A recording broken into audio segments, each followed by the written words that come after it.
And what's up, y'all? And welcome back to another episode of the Tricology News Card. This is the AEW Dynamite Review Show.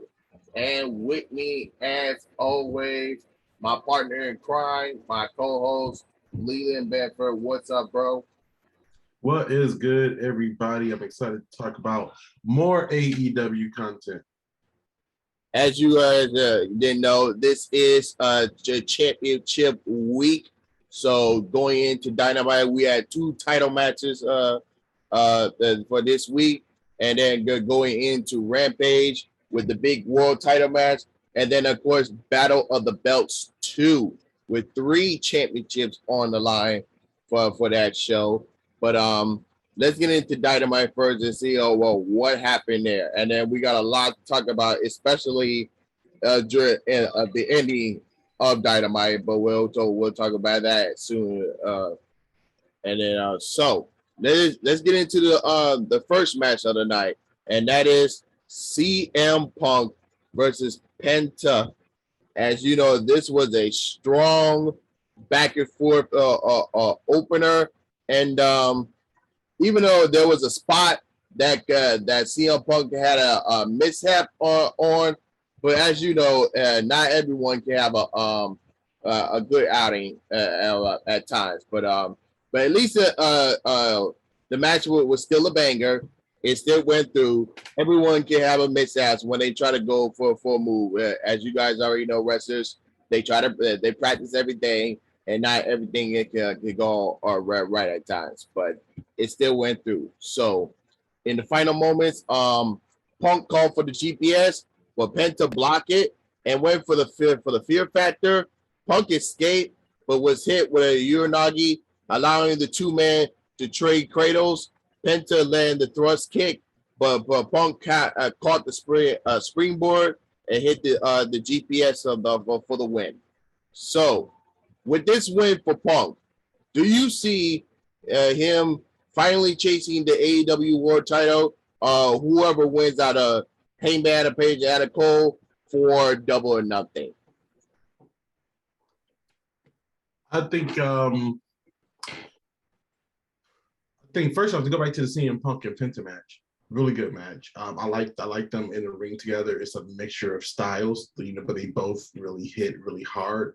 I don't want to jump too far ahead, but I feel like the start of the night the start of the night was the same way that the kind of last match of the night kind of started, with them just going at it. So CM Punk and Penta just going at it was a great way to get that crowd hyped up. And by the way, how hyped was the New Orleans crowd?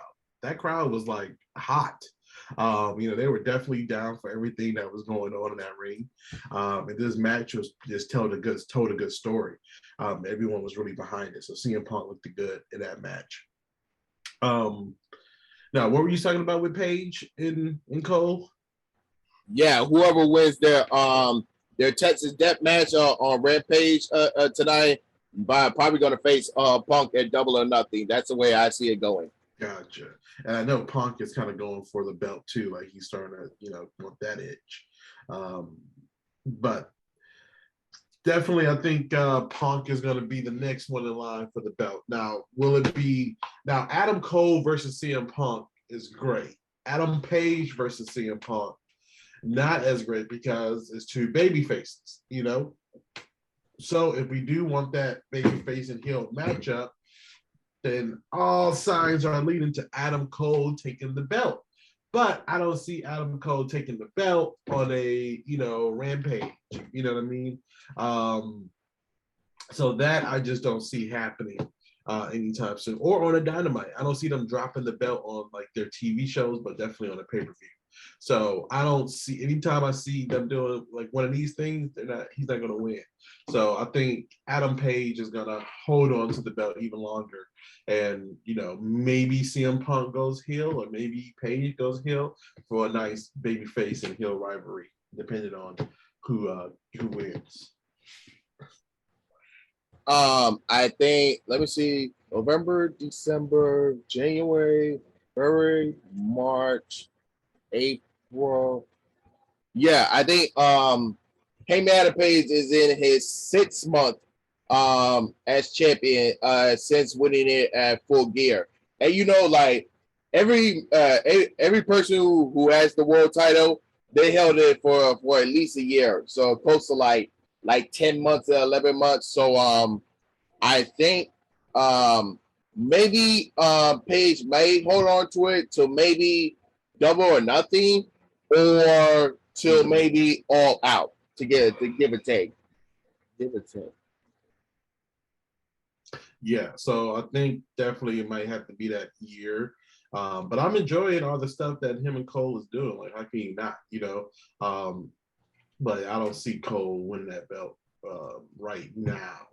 So Yeah, because we are expecting to get Blood and Guts 2 again, and I'm hearing rumors that it might be the Undisputed Elite versus the All Elite, or maybe Eddie Kingston and Santana Ortiz versus the Jericho Society, or however that goes. But there's a rumor that Blood and Guts will be returning, and we are expecting to have it between one of those two scenarios. One of those two scenarios. okay, yeah, I'm Blood and Guts is always fun, so I hope they bring it back because I feel like that's their war games. So why not, have that in the mix? And speaking of the Jericho Appreciation Society, they will show arriving in a private jet, but Eddie Kingston and Santana Ortiz who showed up in a vehicle on site and left 2.0 laying behind them, and they even took one of the guy's shoes. I got your shoes. He was favorite the camera. I got your shoes. That was funny. Yeah, so one of them had to wear barefoot for the whole show. Man, even with these new names these guys got, I still don't know their names. Like, these guys have the most forgettable names. They have good personalities, and like when I see them, I'm like, oh, that's 2.0. But dude, don't ask me what their name is. I could not tell you for the life. I feel like those guys replaced FTR with who names I know. Because like even with FTR, even in WWE when he was in there, I had a hard time like, what is his name again? I know it's like Dax Cash, something hard, something.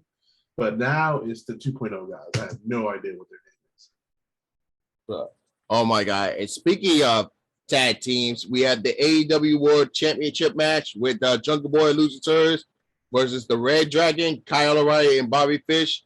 Man, tag team wrestling has been on fire ever since the FTR versus the Briscoes match at Supercard of Honor. Then you had the FTR versus the Young Bucks last week, and now this one.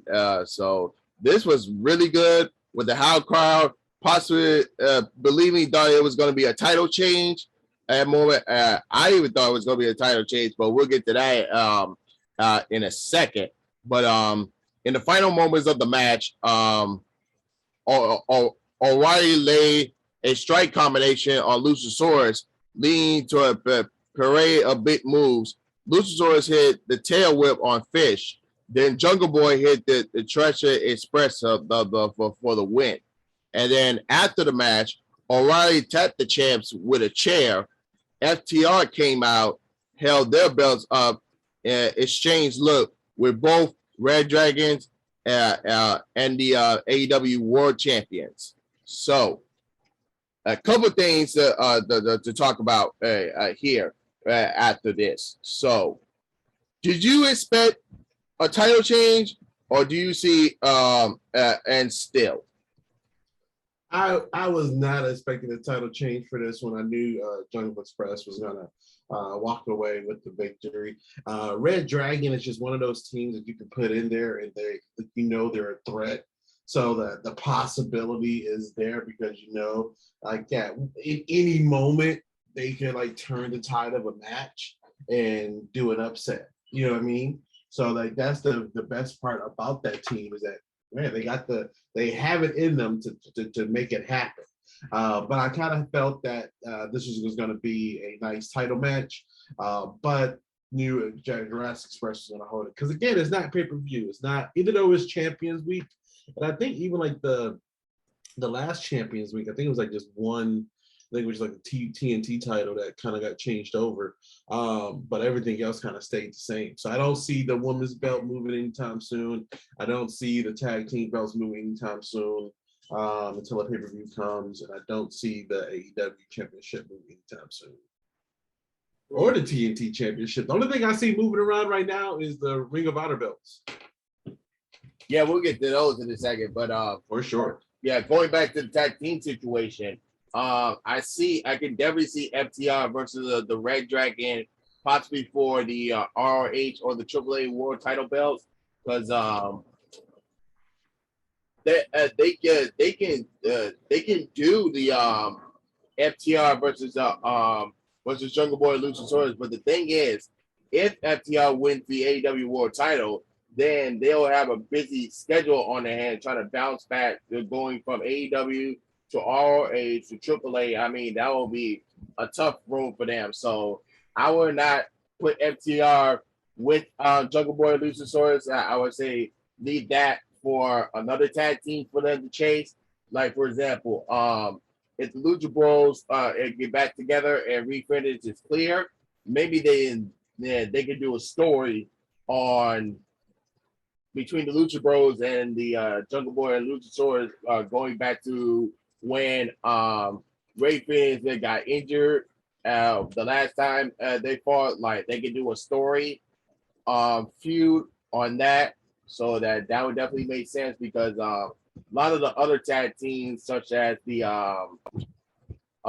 Santana Ortiz is in the storyline. The Acclaim, one of the members of the Acclaim, I think it's Bowens. He's on the injury list right now. So yeah, it's just a matter of possibilities. Coming out of that match. So we'll have to wait and see what's going to happen between now and then. Yeah, I mean, it's a lot up in the air right now with the Ring of Honor merger. Well, not merger, but acquisition. I think, like I said last week, the best thing about it is that we have a lot of new belts to play around with. We have a lot of more opportunities to do more title matches and make the Ring of Honor belts, important. Excuse me, couldn't get the mute button quick enough. Got to edit that out to go. But with the acquisition of Ring of Honor, we just have a lot of new opportunity to do stuff on Dynamite. Now, the one thing I want to make sure that it doesn't become a Ring of Honor show. Like, I am watching Dynamite. I do want to see the AEW titles defended. It's cool to have the Ring of Honor stuff there, but like at the same point in time, I am watching AEW show, and I expect to see a lot more AEW titles to be represented. And then also, me personally, the Ring of Honor belts just look cheap. So hopefully they have a little budget for new Ring of Honor belts, but it's just so many of them. Like, how do you, display that, But I'm excited to see, like I said, I think they need a new logo for Ring of Honor to, like, freshen it up. Everything feels like yesterday's stuff. Nothing feels like new and exciting about Ring of Honor just yet, other than the fact that they purchased it. So we'll see kind of how they go with it. But that's how I feel about it. Like, I don't want to see too much Ring of Honor stuff all the time. But we'll see how that goes. And the Blackpool Combat Club, including Will Yuta, were backstage. They will fight the Gun Club in a trios match. Well, the Gun Club are 24-0. Daniel said he is fired up because Yuta fighting alongside them for the first time. Marcy don't like the Gun Club, so they will break their faces. Yuta closed out by saying, on Friday, the real work begins. So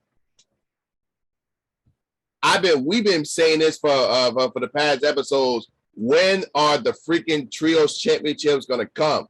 Because imagine this: the Blackpool Combat Club versus the House of Black versus the Jericho Society versus Eddie Kingston and Santana Ortiz. Like, bro, when is gonna happen? Yeah, I mean, I definitely understand that. It seemed like we got a lot of good new teams coming in, new factions coming in, where we do have a little pool of 3-man teams that can be effective with those belts. But yeah, like I think it's time for the trios belt. Like I didn't feel like it was time a year ago, but not now that you're mentioning it, there's like 3-man teams out there. So why not? You know. But hey, well, we'll see how they. But Jamie Hayter is Tony Storm were backstage. They it's confirmed that they will face off in the first round of the Owen Hart Foundation tournament on the women's side. Hayter says she's happy that it's the case because this is a crowning moment in AEW. Storm just walked away without saying anything. So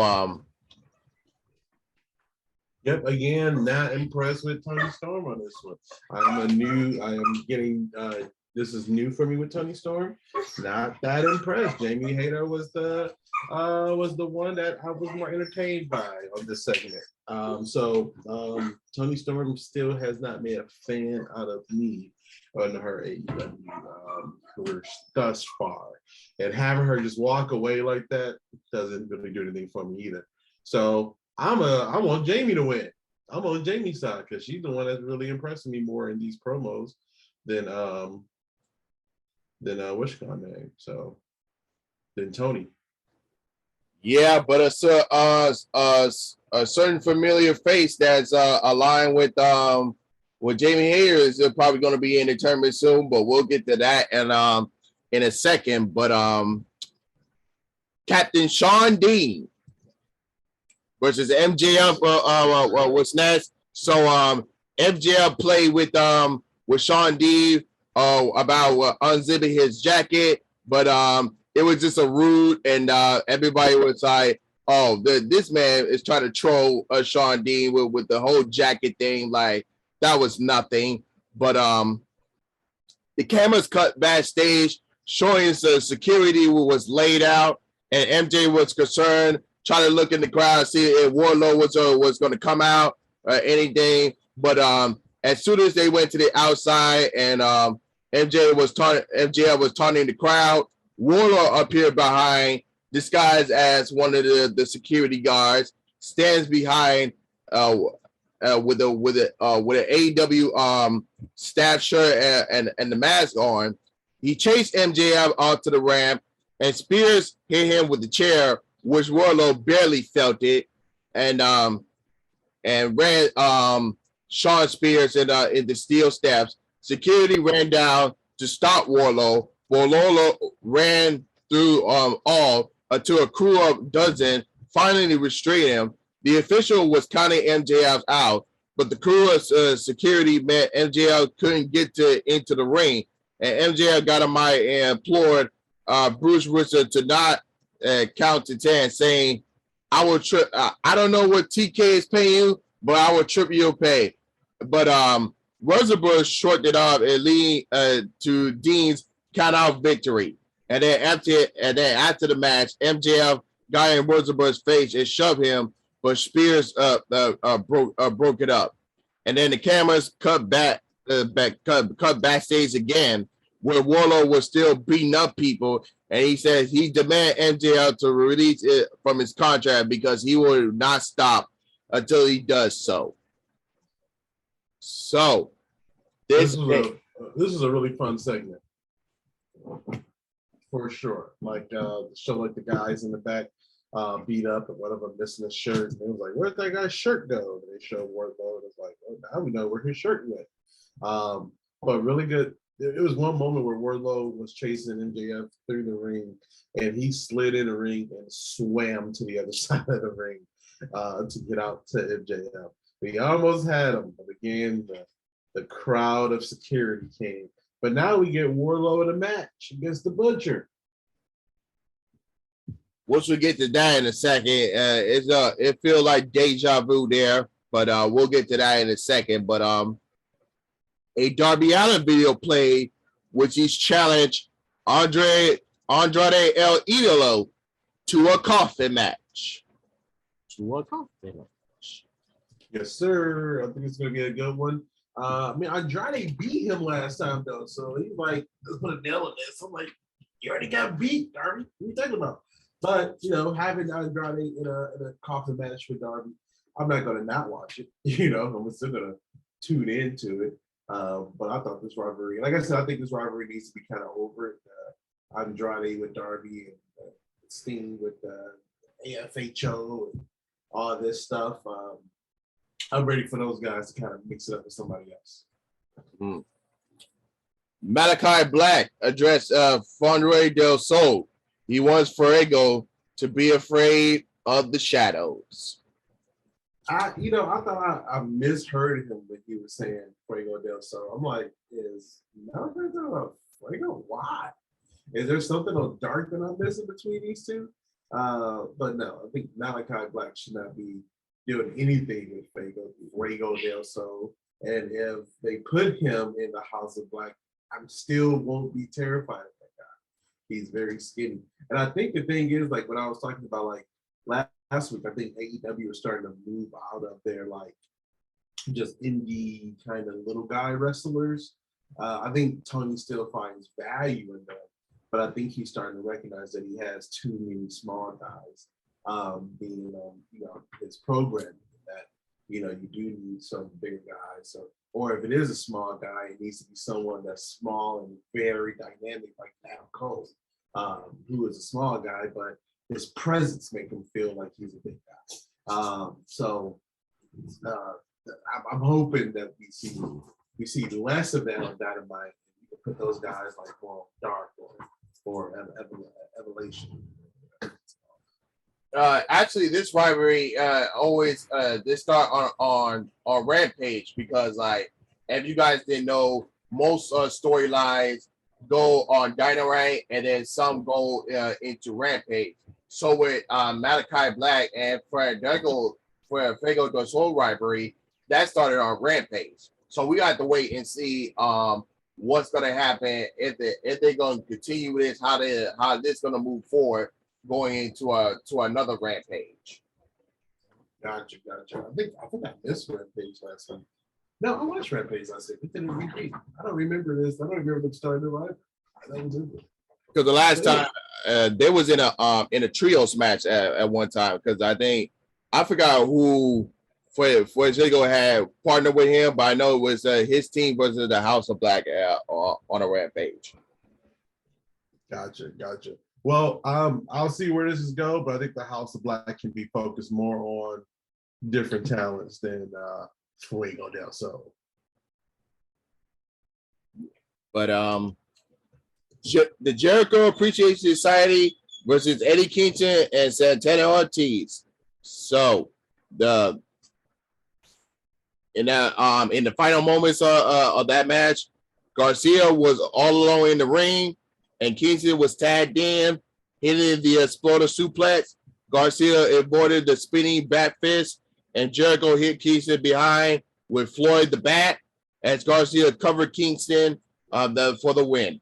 And then after the match, the JYS continues to beat down on Kingston and company.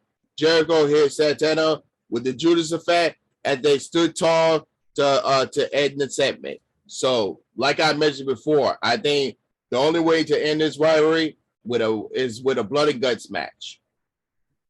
Yeah, I think that's why they're being so. I think that's why they're being so aggressive, like with some of the like promos from what you got named from Kingston and Ortiz and everyone. Because I think it might be that blood and guts kind of thing that they're going to be running into. Yeah. So, and I think any Kingston and them, they might gonna need 2 more members because the Jericho Appreciation Society has 5, so they're gonna need the 2 more guys. Yeah, they're gonna need some extra help. I wonder if it's gonna be somebody from the outside, like somebody that's not in AEW right now. Yeah, but we'll see how that goes. And MJF, Shawn Spears, and Mark Sterling were backstage. MJF was out of his mind. He said he doesn't need our sympathy because he has money, and that's what it takes, and that's what makes the world go around. Sterling said MJF was has the right to book Wardlow against anyone he chooses, so MJF book him against the Butcher. So, oh my God, like I don't like where this is going because this is very too similar to the 5 stage labor of Jericho. So I feel like this is where this is going. So I think they might do this again. So have Warlord compete in these matches. Only way to get to MJF. So I don't like where this is going, but I feel like if I had confidence in Warlord, he might go past them. So the Butcher ain't no small man. So that's why I feel like where this is going. This is going. Definitely not a small man. I see Wardlow still winning. But what we do get a chance to see next week is the Power Bomb Symphony again. Yeah, but we'll see how that goes. So Jay Cargill was shown looking on backstage as Marina Shafir goes against Sky Blue. I mean, this crowd was absolutely excited for this one. They was like, let me tell you, they was like, should I take a nap or let's go for a bathroom break for this one? Yeah. But Hogan was out there, Velvet was out there. I'm like, why are they out there? Red Velvet was out there. The baddie session. Yeah, a bunch of girls I don't even know or why they're mad. And then honestly, I don't watch Dark as much as I probably should. So this is my first time seeing Old Girl, and she didn't really impress me too much. I wasn't really caring about the match. I kind of knew that Sky Blue was gonna lose. So I mean, this match was just like, bathroom break. I mean, they're trying to build Maria Shafir as the next challenger for Jade Cargill. Like, don't get me wrong, she definitely can should throw out there, but it's just a matter of time to see how Marina and Jade can work inside the ring. So that's the real question there. But in the match, Shafir took down Blue with a judo throw and picked her up for the slam. Blue wanted a DDT, but Shafir turned it into a bear hug and planted her. Blue fought back in vain, which Shafir struggled everything off and hitting the overhead throw. Shafir caught a thrust kick and applied the triangle for the quick win. And then after the match, Marina looked straight at the baddie section. So I'm wondering if the baddie section is going to get involved with the whole going into the Marina and Jay feud coming up soon. Yeah, I kind of want to see, like, you know what I'm kind of looking for? I'm looking for the women division to get like that one new like veteran, like someone like Mickie James or someone like that to kind of be a leader. I feel like right now the women's division at AEW doesn't have any real leadership. And I know Thunder Rosa had a promo about how she wants to be the face of the women's division, things like that. But at the end of the day, Thunder Rosa has only been wrestling for 6 years. So it's like, it's a lot to carry. I see her ambition and I see her, you know, what she wants to do. But I think what their division is missing is that one real like pro, that one real veteran that can come in there and kind of, you know, make it feel more official. Yeah, but with Red Velvet in the Horde Cup, can't cure Hogan be in there too, or some of the members of the baddies as they do a qualifying match. But we'll have to see what the actual bracket number is going to be, because we still getting like qualifying match. We don't know how much exactly the bracket is going to be, but we'll see like in the coming weeks. Exactly. So I think that kind of seeing how everything come together is going to be interesting. And we don't know, like you said, we don't know if there's going to be any surprise entrance in this thing as well. Yeah. So Hook was interviewed earlier today. So it's confirmed next week Hook will have his Dynamite debut match Tony before Hook could even say anything, Tony Nese and Mark Sterling walked up and interviewed. Interrupt. Nese resends Hook. Dan Halsey showed up, but still unable to curse a Hook. But this was very short and very strange. So I think now they're going into Hook versus Tony Nese coming up. Maybe that might happen on next week. But I feel like Hook might get might get someone else, and then wait for to have his match with Tony Nese, so to try to build up that rivalry. So, but I think that this is where it's going. And then with Mark Sterling trying to get Hook to sign with him, but like Hook, I ain't listening to y'all. I'm just here to fight and get paid. Right. I like that attitude. Dan Lambert and Man of the Year were backstage. They called out Sammy Guevara and Ty Conti. So it's official: Sky versus Guevara for the TNT title at Battle of the Belts. That's gonna be a good one. So, and then Team Taz, Ricky Starks and Powerhouse Hobbs. In case y'all didn't know that Ricky Starks' hometown is in New Orleans. That's where they was at tonight. And I forgot to mention, before the pandemic started, they were supposed to do a show in New Orleans. So when before they had to go back to to Daly's place. So the crowd was very hyped up for this whole show, because they've been waiting there all time before the pandemic started for to come in their city. So some of these matches that they was really hyped for, especially for this one we're going to talk about next, which is Team Taz versus Keith Lee and Swerve Strickland. This was a third great matchup of the night. Even Starks, even though he's a heel, but he got a lot of babyface pop in this match. And that hometown, yeah, he's a hometown boy coming home, and you can tell he was emotional. You can tell he really appreciated his hometown showing him love, and he looked it really good in the match. To be honest, I want this match again. Yeah, so I feel like it might lead to either Keith Lee getting a match with either Hobbs or Starks. Yeah, it might just be that thing where it's a breakdown for everybody. They might have to do a breakdown for everybody. You know what I'm saying?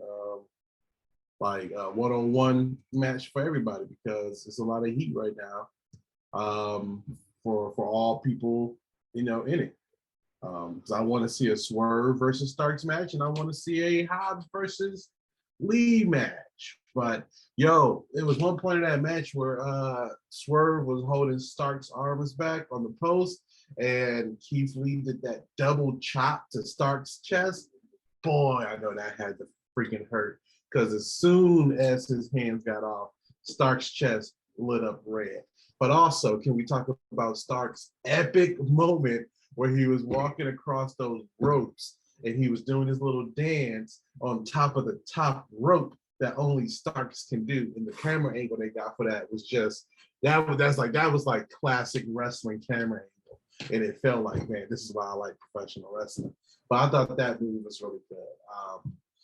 And then Swerve, always a great talent. Like I said, I just want to see this match like at least 2 more times. Yeah. So in the final moments of the match, Swerve tosses Stark into Lee, pounding for the 2. Then Lee and Hobbs got into each other. Starks used the distraction and hit the Hiranagi. Lee countered the Rosenberg. As Taz walked up to ringside, Hobbs broke up the Doomsday device, but was sent into the ring post. Lee purchased Starks on the top rope, who came back with a diving spear. Starks covered, but then hit the 450 splash from Swerve. Taz tripped up Lee, and Hobbs hit the spine buster for the win. So we can definitely put Hobbs in that class for the one of the best spine busters in the bit. Best spine. Oh, definitely. I think we got years and years to come to watch how to deliver that spine buster because it's one heck of a spine buster for sure. But again, this is a really good match. Replay it. I want to see it a couple more times. Yeah. So like I mentioned before, this might lead to either Keith Lee versus Hobbs or versus Ricky Starks. Well, one of the two. One of the two. Yeah. Or both. You know? Or both. So we got our lineups for Rampage tonight, and that's the Owen Hart Foundation tournament qualifier with Ruby Soho versus Rodman Renegade, the Blackpool Combat Club versus the Gun Club, and then the Texas Death Match for the AEW World Championship, Hangman Adam Page versus Adam Cole. And then tomorrow night with the AEW Battle of the Belts 2 with the TNT Championship match with Scorpio Sky and Sammy Guevara. And then the ROH World Championship with Jonathan Gresham versus Dalton Castle. And then the AEW Women's World Championship with Thunder Rosa versus Nyla Rose. And then next week's Dynamite with Warlow versus The Butcher. Hook is in action. Owen Hart Foundation tournament qualifier with Dr. Britt Breaker DMD versus Danielle Coma. On another Owen Hart Foundation tournament qualifier with Jungle Boy versus Kyle O'Reilly. Tony Khan will make a huge announcement. And then the coffin match between Darby Allin and Andrade El Idolo. What do you think this huge announcement is going to be? I don't know, but I'm looking forward to it. You know, I've been hearing a lot about the AEW games got a release date in September. It could be something regarding AEW game. Yeah, because there's a lot of they said just be lookout for an update on the AEW game. Be on the lookout. Yo, if they come out in September, I'm gonna be hella happy. That's like right around the corner. You know, that's just after something. That's just after something. You know. So Thunder Rosa were backstage, but Nyla Rose and Vicky Guerrero interrupted with a cake that's saying they were going to celebrate Rosa's world shortest title reign. But Rosa put the cake in Nyla Rose's face, and they brawled. So I don't know about this cake. The cake said were kind of funny at times, but then like it's whatever. Yeah, we just want this thing to be over with. You know what was funny though was Nyla at the end was like, "I love cake." Nyla, low key, Nyla be having really good little voiceovers at the end, little ad-libs in her promos and her segments. It's always that one little thing she says. But I was laughing at that one. I love cake. Jeez, but yeah, I'm ready to see this match. I think they always put on a good match. I don't think Nyla's going over, but I think it's going to be a good match for sure. Yeah. So main event time: the ROH World Television Championship versus Samoa Joe versus Muriel Suzuki. Now, during Samoa Joe's time at ROH, he has never held the World Television Championship. So this was definitely a must-win situation for Joe. And this, let me start by saying this. I don't think I've never seen an American wrestling television show with 4 legit great matches on it. So this was definitely a banger to end the show. And didn't I say last week that this was going to be a slobber knocking match? So it did not disappoint. So they started off chopping the heck out of each other, their chests and their hands turning red as, oh my God. Even I saw like blood coming out of Menzo Suzuki's chest, and then like scars on. Yeah. He started bruising right away. He got really purple. I mean, these guys was just hammering each other for. I mean, I wonder how many chops were in that match. I would love if somebody counted how many chops Joe gave and how many chops Luke gave. Like, I want to know how many were given between the two. And they wasn't like soft, like they were going at it. And you know what? I think this is the type of stuff Joe wants to do. I think all these professional wrestlers, you can't do stuff like this in other companies. You know, let's just like New Japan and, you know, certain indies that give that freedom, but you just can't do it on some of the stuff on TV. And I'm so happy as an AEW fan, I get to watch this type of match on TV on Wednesdays. And these type of matches are needed in the professional wrestling community. So thank you to both of those performers, both of those wrestlers who, you know, slapped the hell out of each other for 20 minutes. Yeah, so I think that chop fest lasts about I would say like 5 minutes or so, 5 minutes or 10 minutes. Yeah, it was a minute they were slapping each other. Both of their chests was visibly bruised. Yeah, so Jay Lethal and J Dunn was shown at ringside for the match, and they had the president on their end. They promised to get the Joe after the match, but in the final moments of the match, Suzuki came back with a running drop kick and wanted the Gooch pile driver, but Joe powered out of it. Joe pushed Suzuki on the top rope, went for the muscle buster, but Suzuki tried to turn it into an armbar. Joe piled out. It hit the muscle buster for the win and the championship. And then after the match, Lethal and Dunn said they had a surprise for Joe. It was nothing but just Marky Joe with a middle finger. And then the lights went out of the arena, but in the ring appeared Sante Singh, the 7-foot plus former Dallas Mavericks basketball player. But if you guys didn't know, he is the first Indian basketball player in the NBA league. So he was making his television debut. Singh laid out Joe, worked together with Lethal and Dunn, applying the vice grip like the great Khali does, holding to Joe's skull.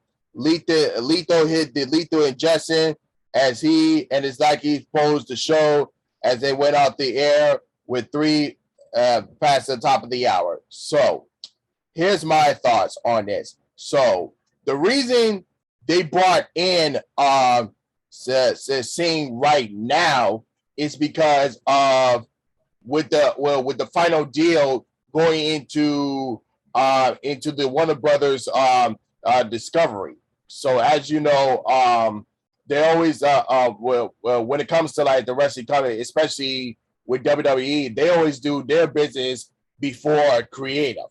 So that's why I feel like this happened in this same scenario, because they're trying to get more how I say it, more culture into this, because with the whole Warner Brothers Discovery thing. So this is the same situation that happened with WWE, because yeah, like I mentioned before, when Jinder Mahal won the WWE Championship, they was trying to get more Indian fans to come into and wrestlers to come into WWE to build more of that Indian fan base.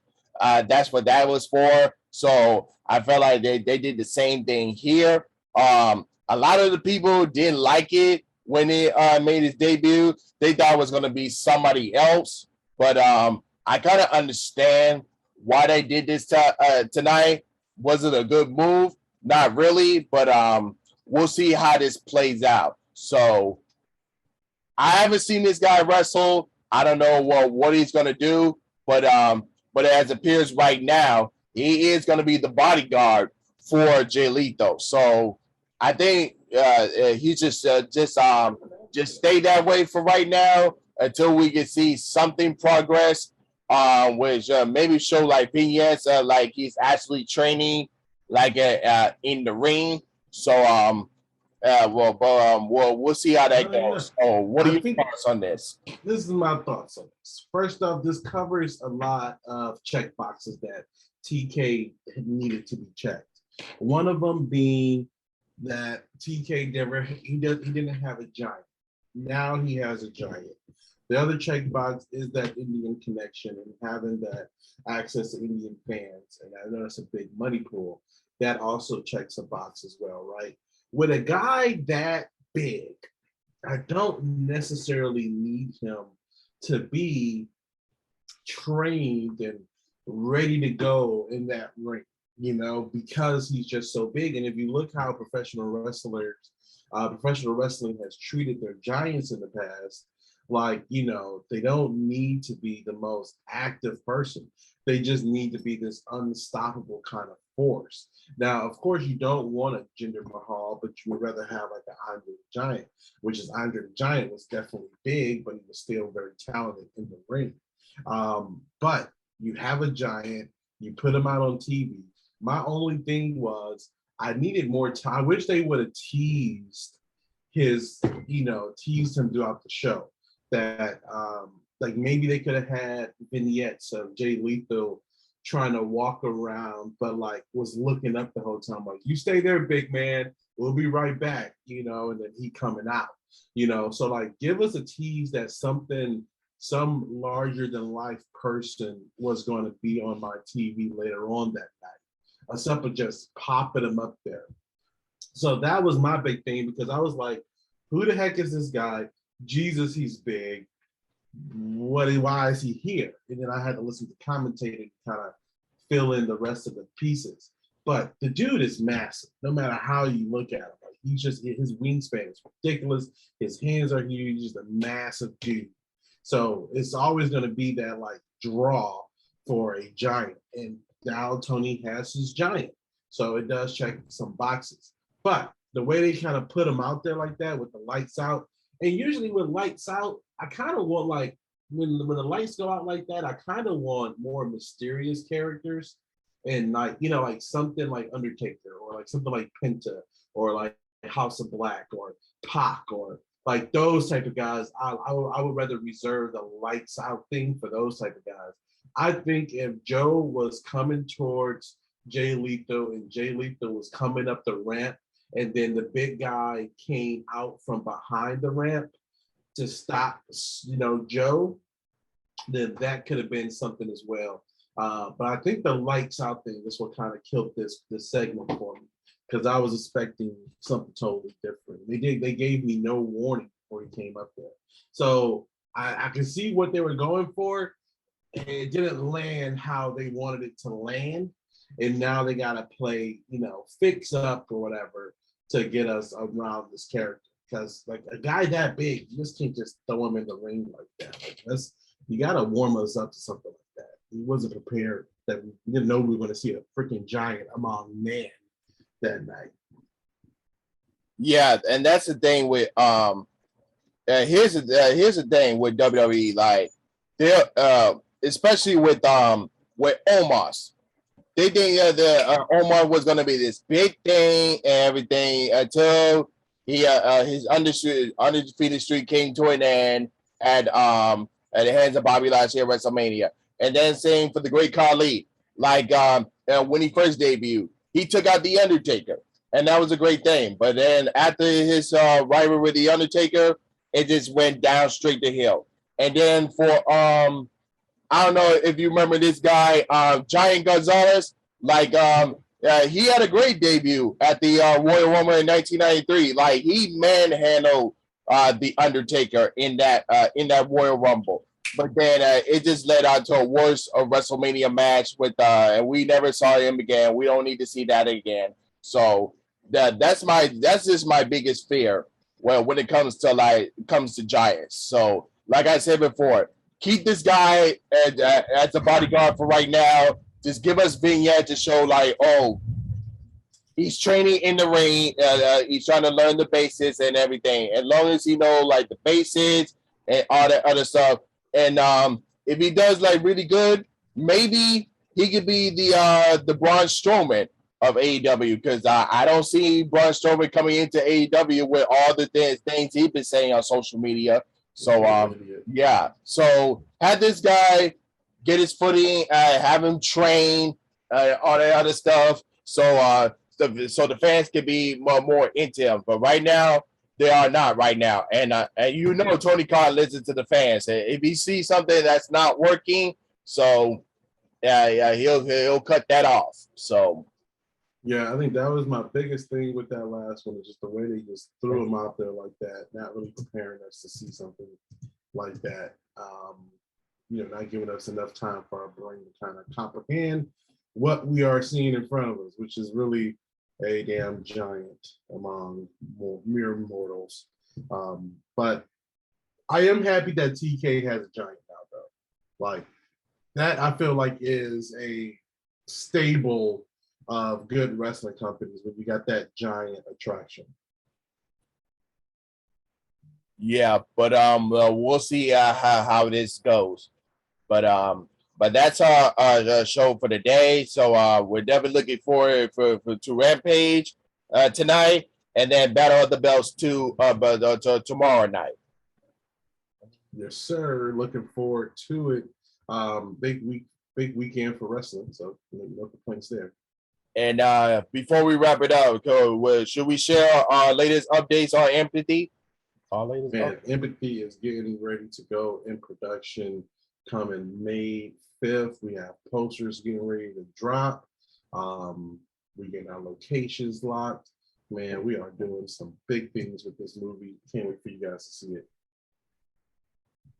Yeah. So we'll definitely keep you guys updated on that as well. But other than that, he is Leland, and I'm Trico, and we're signing off. All right, guys, have a good one. Peace.